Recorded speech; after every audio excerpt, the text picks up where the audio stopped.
আসসালামু আলাইকুম। আবারও চলে আসলাম মাছের খাবার দেওয়ার জন্য। আলহামদুলিল্লাহ, আজকে অনেক মাছ আইছে খাবার খাওয়ার জন্য। আর আমার সাথে আছে আমার বাতিজা, ক্যামেরা দায়িত্ব পালন করতে আছে। কিছুক্ষণ পর পরই বলতেছে কাকু হয়েছে। আসলে মোবাইলের বার ও নিতে পারতেছে না, আসলে ওর বয়স অনেক কম, তো এই জন্য দেখেন অনেক মাছ আছে আজকে। মিনিমাম মাছ হয়েছে পাঙ্গাস। আসলে পাঙ্গাসের সাথে অন্য মাছ খাবার খায় পারে না, এই জন্য পাঙ্গাস মাছ বেশি দেখা যাইতেছে। রুই কাতলা মাঝে মাঝে দেখা যায়। তা বাতিজা বললো যে কাকু আমিও খাবার দিব, তো খাবার দিল অল্প করে।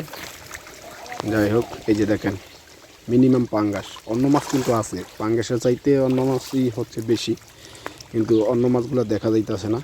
আসলে পাঙ্গাস খাবার বাইসা খায়, তো এই জন্য পাঙ্গাস দেখা যাইতেছে। আর অন্য মাছ হচ্ছে আপনার পাঙ্গাসের ফাঁকে ফাঁকে খাইতেছে, এই জন্য আর কি অন্য মাছ দেখা যাইতেছে না।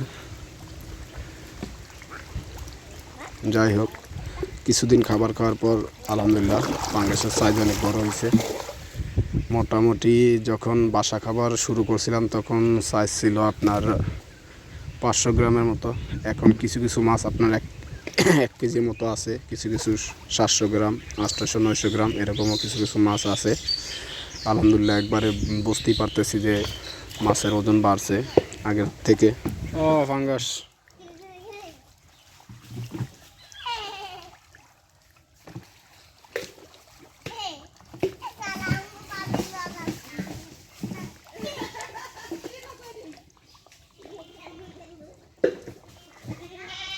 মারিস না, মারিস না, ধর ধর ধর।